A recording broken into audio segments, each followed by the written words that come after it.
If I made the statement to you that choosing your future partner is a top 2 most important decision you will ever make in your life, would you agree with me? I think number 1 is choosing what God you will serve, what God you will follow. And I obviously know that if you're watching this video, then you chose Jesus, so you chose correctly on that. But I think number 2 is your future spouse. This is the person who you're going to become the most like. This is the person you're going to spend most of your adult life with. This is the person who's going to have to help you grieve through the death of your parents, through the death of everyone that you love, pretty much. This is the person you're going to emulate the most, but even deeper than that, this is the person you're going to goal set with. This is the person you're going to try and achieve and do life with. This is the person that you're going to try and serve God with. This is the person that is going to raise your children. And so can I submit to you that we absolutely should be picky, that we absolutely should be clear on not just marrying someone based off of how we're feeling, but truthfully off of the things that are actually going to make a successful marriage. And that's what I want to talk about in today's video. I don't want to give just a bunch of different fluff here. I want to talk about 15 green flags you should be looking for in a future partner, in my opinion, in a future wife. And I'm going to try and base all of this off the word, or at least as much as I can.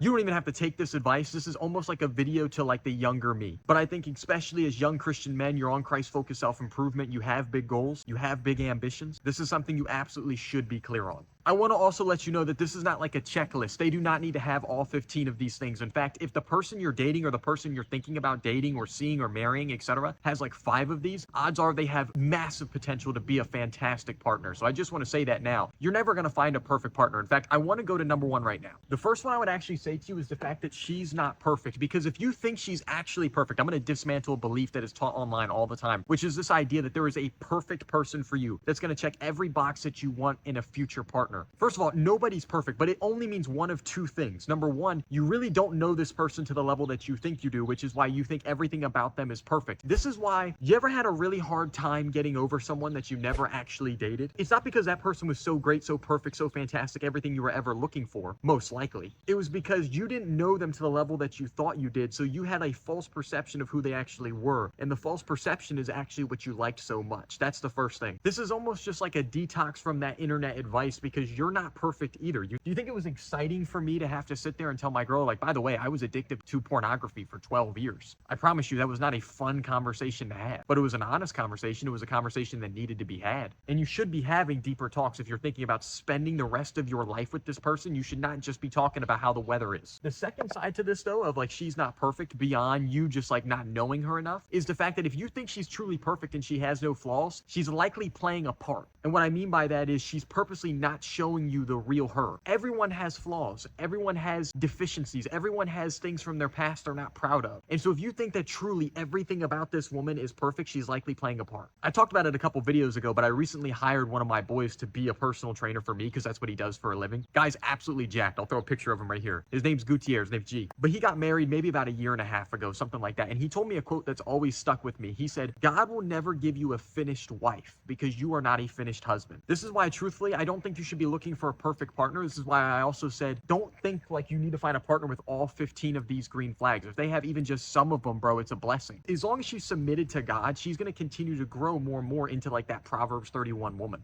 And so I just want to encourage you, stop looking for perfection and start looking for godliness. Those are not the same thing. Number 2, like I said, I'm just going to keep it real.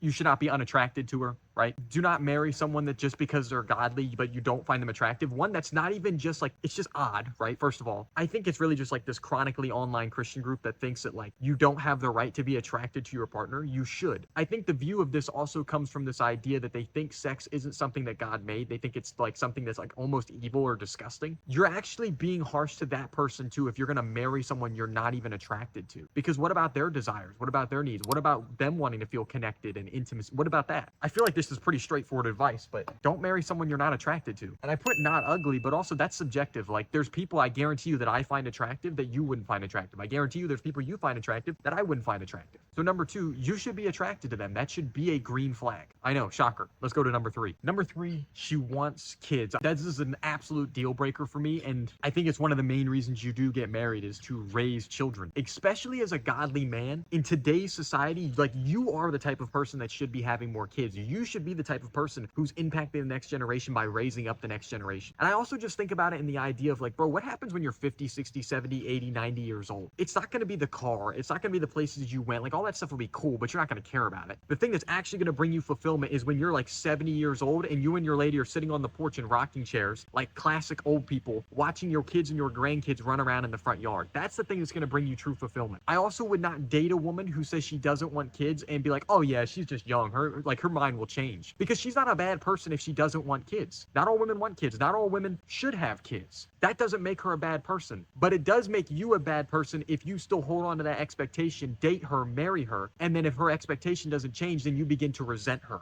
I would go as far as to say you want a woman who doesn't even just want kids, but she really wants to be a mom. That's totally different. I've talked to people who make 7 figures a year, like grown men, like grown guys, like in their 40s and stuff, incredibly successful businesses, been all around the world, Italy, France, like everything, you name it, they've been. And they talk about their wife and their kids as like by far the pinnacle of life, like the best thing they've ever done. If you keep your 30, 40, 50-year-old self in mind when you go to make decisions now while you're in your late teens, while you're in your 20s, you're gonna be way better off, I promise. Let's go to number 4. Number 4, she doesn't see you applying yourself towards your goals and working hard and going at that stuff day after day as something that takes away from her. The last thing you need as an individual, as someone who wants to achieve a lot, whether that's in ministry or business or whatever you want to do, who sees you working a lot and begins to complain, they see it as something that's a negative. Honestly, you kind of, if you do want to achieve a lot, like you want to build a big business, you want to be highly successful in something where you do need to work long hours and a lot, you honestly need a partner who's maybe a bit more low maintenance almost in terms of how much attention and time they want from you. You can't afford to have someone saying, oh, you're always working, always complaining every time you go to do it. Because I only see that going one of two ways. Number one, you just kind of ignore them and you keep working, which creates distance and friction in the relationship. Or number two, you listen to them, you stop working. Maybe you don't even pursue the goals the way you wanted to. And over time, you just start to build resentment for them anyways. I'll be completely honest, because I know I want to work, like I have a big passion for business, especially the businesses that I'm in. Like I love what I do and I work a lot. The only day I'd say I really just don't work is Sundays. I ask my girl a lot, like I'll bring up the conversation at least every like 2-3 weeks. Are you sure you're okay with that? I bring it up not because I'm like insecure about it, but because I really want her to think about that. If you want to do 10 hours a day on your business, 6 days a week, is that going to be a problem for her? These are the conversations you definitely want to have. And if she's supportive and she sees that your goals and you going hard at whatever you want to achieve, whatever that is something that actually benefits her, bro, that's a keeper. That's a special woman. Let's go to number 5. Number 5, she wants to be a helper. She says things like, I want to be a helper. I want to help you achieve that next level of goals or whatever you have, whatever you think God is calling you to. I can't remember exactly what the word is in the Hebrew for helper, but I know a lot of times we view helper as something like lesser than. That's not what it means at all. In fact, I'm pretty sure the word helper there in the Hebrew, I wish I knew it off the top of my head. Unfortunately, I don't. But it refers to a type of strengthening or a way of strengthening you that you can't strengthen yourself. It's like the same word they use to reference the Holy Spirit. And because obviously everyone's purpose is so different, it's like I can't give you specifics on what like that helper role actually entails for you and your lady. But you do want a woman who wants to do it. You want a woman who wants to see you achieve the goals that you have. A lot of green flags you'll notice are really predicated on you knowing who you are as a man, knowing who you are in Christ, and knowing your God-given purpose. Because when you have all of that and you're truly applied to that, you give vision to your partner and it makes it a lot easier. I had a buddy of mine tell me, who's been married like 13, 14 years, Christian guy, 3 kids, business guy, like just a G. He's amazing. His name's J.R. Harvey. He told me a quote that's always stuck with me. He said, who your wife is before you marry her is her dad's fault, but who she becomes after you marry her is your fault. And I just think about that in the context of relationships all the time. If there's things about your woman that you wish she'd do, not all the time, but a lot of times it's a reflection of you and your leadership. And I think this one is no different. In fact, there was a time I vividly remember this. I'm on a walk with my girl. It's like evening time. It's just like getting dark, right? And so we're just kind of having a deep talk and I'm just kind of telling her about all the things that I want to achieve in business and how I think God is going to call me to ministry and all these different things. I think we even had a conversation about kids through this walk. But I'm just telling her, I'm like, and like this means I will be working a lot. I've told her this too. This is one of the moments made me realize like I want to marry this girl. She turned and looked at me and put her hands like on my face. I can't turn my hands, but you know what I mean? Like hands on my face. And she's a lot shorter than me. So she's like looking up at me, hands on my face, and goes, I want to be your helper for all of that. Oh, that's what I mean. that is a giant green flag. So number 5, a woman who wants to be a helper. Let's go to number 6. Number 6, she knows God, but so much deeper than that. She has a relationship with God. She has intimacy with God without you being there. She has fruits of the Spirit. Go read Galatians chapter 5, verse 22, 23. Or maybe it's 20 and 22 through 22. But the fruits of the Spirit. I can keep this one short because I think you know this. You probably heard this many times. But you shouldn't be the reason she has a relationship with God. Her walk with God shouldn't be predicated on you. Because even when the Bible talks about submission to a husband, like in terms of marriage, when you read Ephesians 5 and all that, she's in submission to the husband because she's actually in submission to God. And so if she's not submitted to God, she can't be submitted to you. In the same way, if you're not submitted to God, then you can't lead the way you've been called to lead. So that's what I would say. She knows God. She has her own individual relationship with God, and she has fruits of the Spirit. Let's go to number 7. This deeply ties in with the last one, so I can keep this one short. She would choose God over you, whether that meant you leading in a direction that was ungodly. And what I mean by that is if for some reason you walked away from the faith or something like that. But what I really mean even more than this, just on a less extreme level, her values, her relationship with God, and her morals are more important to her than her relationship with you. God is more important to her than you are important to her. Because then guess also when you do inevitably have problems, things that you guys are going through, guess who she's still going to go to? God. So you want a woman who's going to choose God over you, who God is the priority over you. Through her relationship with God is priority over her relationship with you. Because in actuality, when her relationship with God is prioritized, it will make the relationship she has with you even better. Number 8, she speaks life. Proverbs 18:21, for the power of life and death are both in the tongue, and you will eat the fruits thereby of. First of all, that could take us into the whole topic of spiritual principles, spiritual laws that exist in the universe. So in the same way in the natural universe, like here on Earth, you know how we have principles that make up the universe, right? Like the law of gravity. That is something that applies to someone whether they're a believer or not. It doesn't matter how much faith I have. If I jump off a building with no parachute, it's going to be a bad day for me. Same with the atheist, because it's just a law of the universe. Well, the spiritual world is the same way. There's laws that make up that universe. One of those is the way that you speak. The words that you speak have power, which is why Proverbs 18:21 says the power of life and death are both in the tongue. This is why James said the tongue is a rudder. Notice how that you're made in the image and likeness of God. And if you look at Genesis chapter 1, what did God do to get everything into existence? He spoke it. Now, I'm not saying you speak to the same level that God does, but your words absolutely do have power. Read the book of Proverbs. It's all over the place of this idea of speaking life and speaking death. And the last thing you need as a man when you're striving for your goals, when you're going through stressful times, is a woman who complains, a woman who doesn't speak life into you, a woman who won't encourage you. And the flip side of that is absolutely true. A woman who is super positive, a woman who is uplifting, a woman who, when you're down, when you're tired, and you just need a little bit of encouragement, that is going to speak something over you, that is going to speak the word over you, bro, that's priceless. And notice that's Proverbs 18:21 that I'm talking about, right? You know what the next verse is? Proverbs 18:22. He who finds a wife finds a good thing and receives favor from the Lord. The Bible is not randomly put together, man. I think there's something there about the fact that those are just connected. They're one after another. You want a woman who speaks life. You want a woman who's going to encourage you. You want a woman who's going to stick by your side when you're struggling, through the thick, through the thin, through the great, through the bad. And I think this is a huge piece of it. Not to mention the way that you grew up and the beliefs that you have now are largely dictated by what was spoken to you as a child, from your parents, from the people that were around you. And so if she speaks life all of the time, guess what she's also going to speak into your children? Life. Number 9 especially applies to the crowd that I'm obviously talking to, which is young men that are on Christ-focused self-improvement. She needs to be into self-improvement. She needs to be into self-development. And I think one of the main ways you can see this, and I think this is true for a healthy relationship too, for a healthy marriage, is taking care of yourself physically. She should want to eat healthy. If she's into learning about that stuff, that's huge, or she wants to get into learning about that stuff.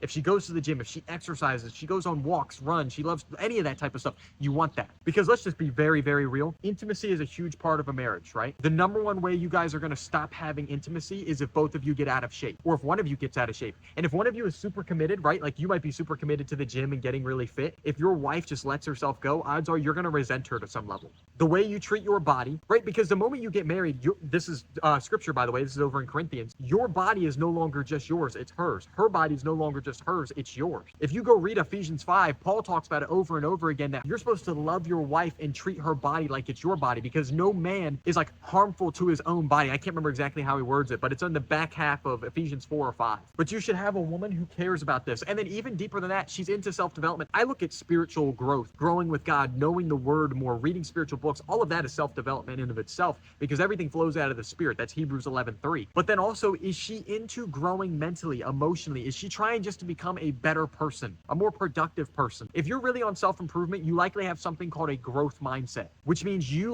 don't plan on staying the same. You don't see yourself at 30 the same way you are right now at 20, at 25. You constantly want to be improving. You constantly want to be getting better. And if you have a partner who doesn't have that same mindset, who's really cool with the idea of just coasting and is kind of lazy, that's probably going to cause a lot of disruption. So this is another way I would say is, are they into self-development for some level? Now, some of them, it might be a bit limited because they're working right now. They have a lot of other things going on in their life, and it makes it a bit difficult. But to some level, whatever that means for you, self-development, whatever is going to match up with you, I think this one is crucial for having a very healthy, successful marriage. Number 10, she wants to be a wife, not just be married. And that's a distinct difference. There's a difference between a woman who wants children and wants to be a mom. Did you know people that often get married that have giant weddings, and it's like they really want a big ring, they post it all over social media, all that type of stuff? I don't know the exact numbers, but you can Google this. They're far more likely to get divorced, which makes sense because it's more of like the superficial things. If they like the idea of getting married more than being married, if they like the idea of a wedding, if they think about marriage and the main thing that really just comes to mind is just a wedding day,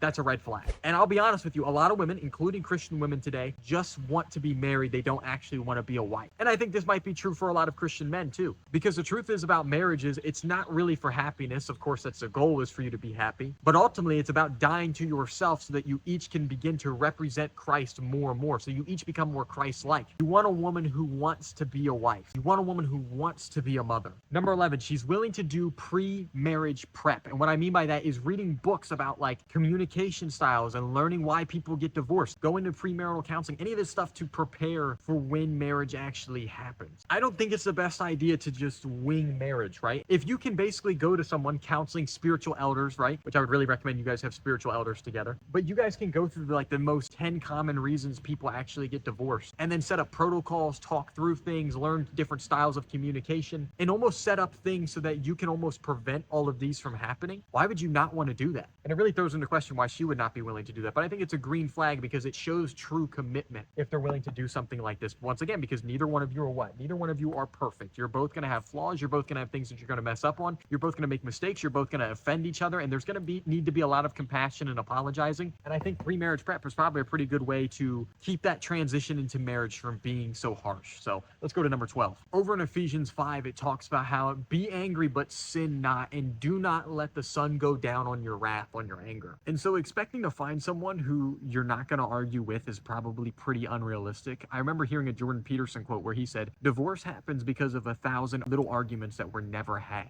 I don't think that's realistic. But what you should be striving for is be someone that's quick to forgive and find someone who is quick to forgive. This is kind of like a fruit of the Spirit. This is something that you have to grow in with Christ. It takes maybe a lot of humility too to realize, well, think about all the things that God has forgiven me for. I should probably work on mine. Marriage is not about not disagreeing. It's about how do you get through the disagreement. So that's what I would say. Number 12. I think this one's rather obvious too, so I can keep this pretty short, but it's emotional intelligence. And this applies to literally every single area of marriage, of raising kids, of life, of friendships, of just everything. High levels of emotional intelligence. Women who have a lot of past trauma and they have low emotional intelligence are the women that have kind of programmed a lot of these red pill people that think you can't open up to a woman at all and all that. That's because she had things in her that were unhealed and she had low emotional intelligence. No godly woman who's healed is expecting you to be like a robot and just good all of the time. This is essential for a marriage. Let's go to number 14. The more you get serious, the more you guys are going to be talking about budgeting, planning, vision, goals, what's your number, all of this different type of stuff on what type of life do you want to live. And I think number 14 that I should throw in here is a woman who's kind of frugal, at least for a time, and she's bought into the vision. A woman that understands that even as you start to make more money in your business, even as you guys start to make more money together,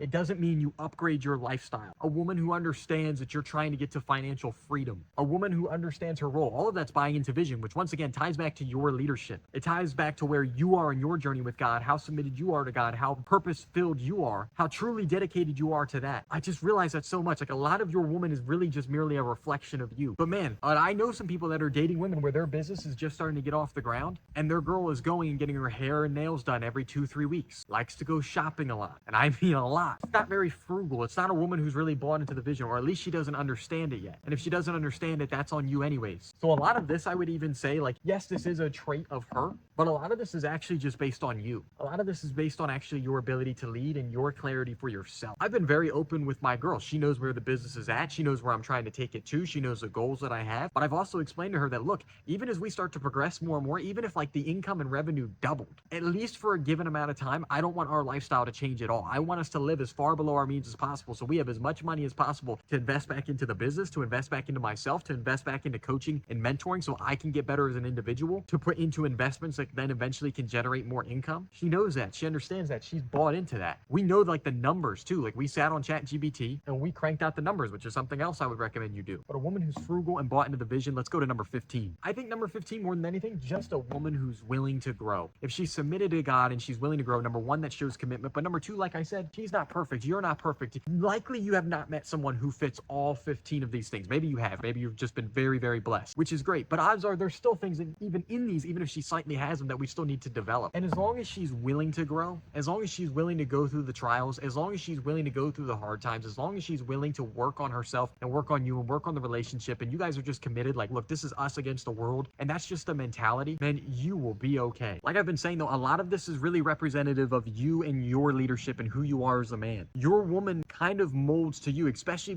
as a helper, especially because we always talk about like submission online and stuff. And it's a Bible word. That comes from you knowing who you are in Christ. That comes from you being clear on your purpose. That comes from you stepping more and more into who God has called you to be. That's why honestly, the thing that I've been talking about a lot and the thing I've been doing in my personal life and the thing that we've been working on a lot in the King's Hall, a lot of what we focus on in there is really like marriage prep. It's you prepping for your future wife. It's you prepping for your future children, which is why we also talk about conquering lust so much. Because if you don't conquer it, one, it's going to wreck your marriage. I think you know that. God warned about it constantly. Solomon, the wisest man ever. David, the man after God's own heart. Samson, the strongest man ever. All fell to what? The same thing. They fell to lust. And if you don't conquer it, then you pass it off to your kids. I think you know how serious that is. I think you can see how important it is for you to know your God-given assignment, for you to be developing yourself for that, for you to be developing yourself for the ideal partner. Because keep in mind, the more you start to grow into who God called you to be, the easier it's going to be to find a partner for him to gift you a partner who does model more and more of these things. And your woman is a representation of you, whether that's the woman you're dating or the woman you're going to be dating one day that is headed your way. You are in a season of marriage prep. He who finds a wife finds a good thing and receives favor from the Lord. But seek first the kingdom of God and his righteousness, and all these things shall be added onto you. If you're serious about that marriage prep season, if you're serious about becoming the man that God has called you to be, down in the description below, I will leave a link to the King's Hall. Come join us. You can try for 7 days, like 100% free. Come check it out. Come see what we're all about. When you click the link, there's videos explaining everything that we do. Be blessed. I'll see you in the next video. Peace.